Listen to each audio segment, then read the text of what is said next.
today we will explore Ho Chi Minh City, Vietnam. Let's shop, dine, and have fun as we go along our itinerary.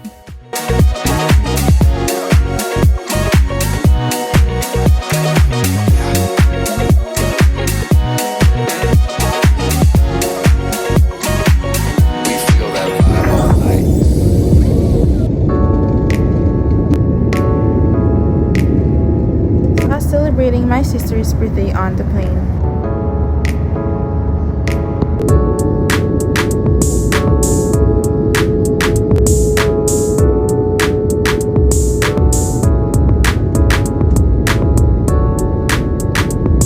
Landed, we went straight to immigration. We waited in line for an hour, then booked a Grab since it's the most convenient and cheaper way to get to our hotel.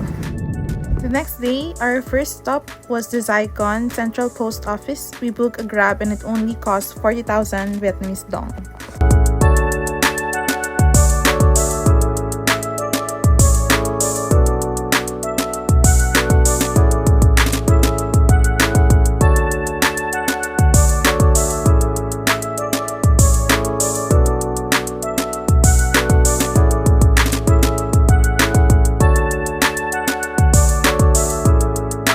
The Saigon Central Post Office is a historic landmark built in the late 1800s during the French colonial rule.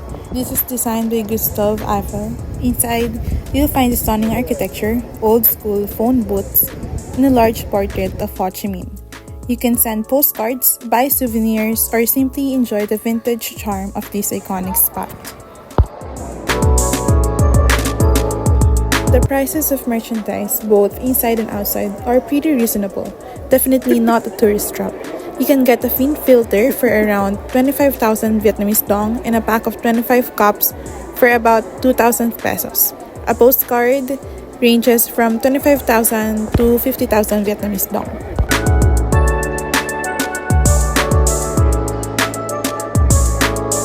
For the postcards, you can either send one to someone or even to yourself. But for me, I just grab a postcard as a souvenir, something simple to remember the place by.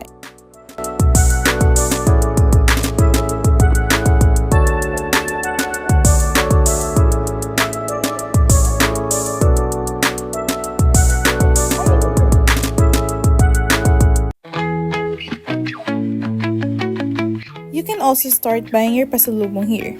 We actually got some for our friends and families from this place. Not pricey at all. They've got fun, cute, and super functional merch that makes great gifts.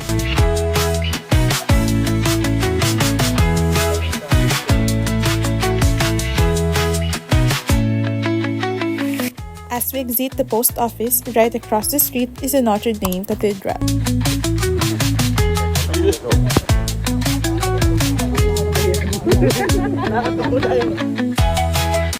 Just a short walk from the post office is Ho Chi Minh City Book Street, a peaceful little street filled with local bookshops and cozy cafes.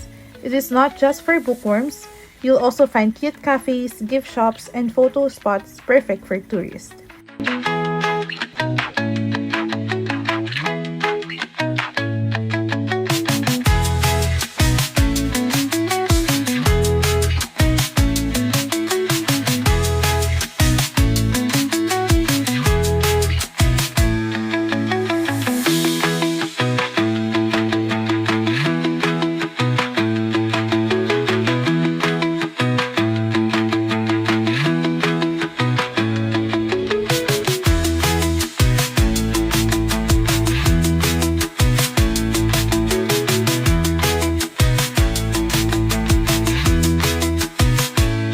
By the way, we went to Ho Chi Minh in early July. The weather is pretty much like the Philippines, hot and humid. The good news is it's also a bit windy, which helps cool you down. But in my case, I still had to buy a fan just to beat the heat. Next up is the new playground, a trendy spot filled with local fashion brands. You'll find everything from streetwear, jackets, and shirts to bags, dresses, and accessories. It's the perfect place to explore Vietnam's fresh and creative fashion scene. Iba-iba siyang streetwears.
Right across from the Vincom Center, you'll find Saigon Tourist Plaza, a convenient stop for shopping, dining, and local souvenirs, right in the heart of District 1.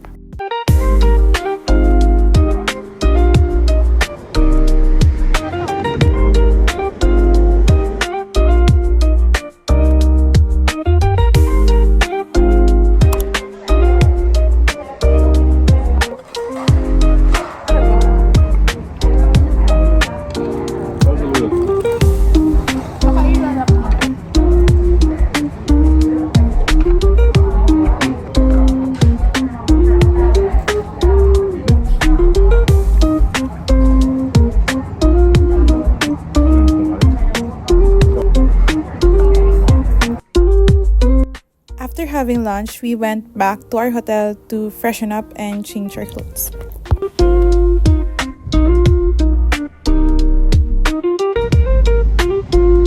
Next, we'll explore the famous cafe apartments in Ho Chi Minh City. A 9-story building once used as a housing, now transformed into a vibrant hub of coffee shops, boutiques, and creative spaces. Each floor is filled with unique cafes offering everything from traditional Vietnamese coffee to modern drinks, making it a must-visit spot for both locals and travelers.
Hindi ko nakat yun.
Just a few steps from the cafe apartment is clothing apartment, a hidden gem for fashion lovers. It's a multi-floor space filled with local boutiques and indie brands, offering everything from trendy streetwear to unique accessories. A great spot if you want to shop pieces you won't easily find in big malls.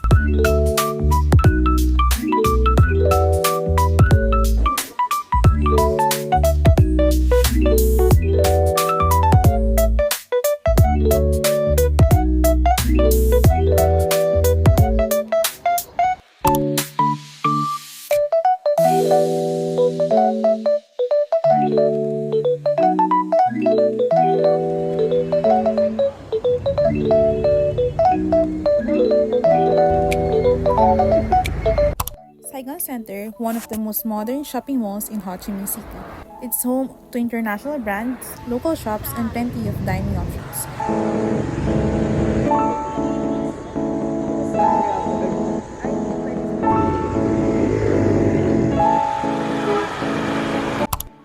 For food, we tried Pho Vietnam, which was awarded a Michelin star in 2023. Their pho is simple, traditional, and full of flavor, proof that even the classics can shine on the world stage.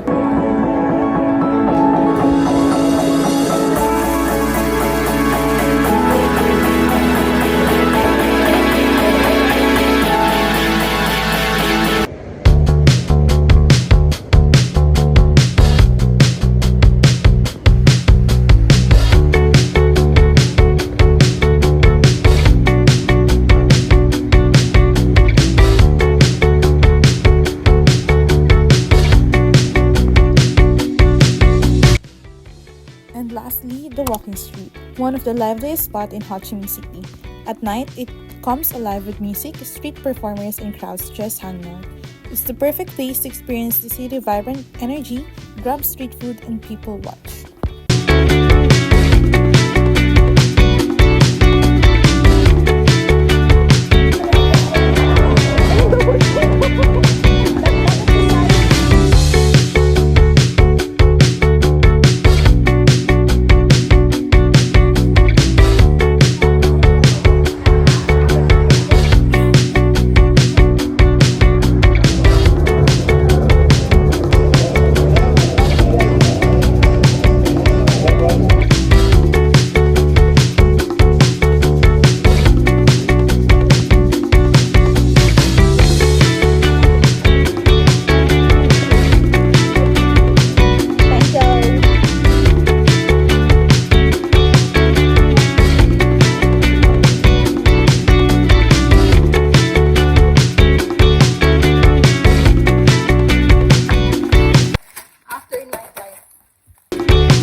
Buti pa sila ng jowa. So what?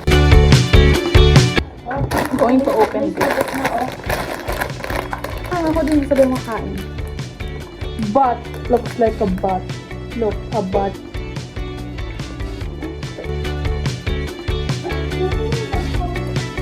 Sarap! Sarap din na ba yung bag ko?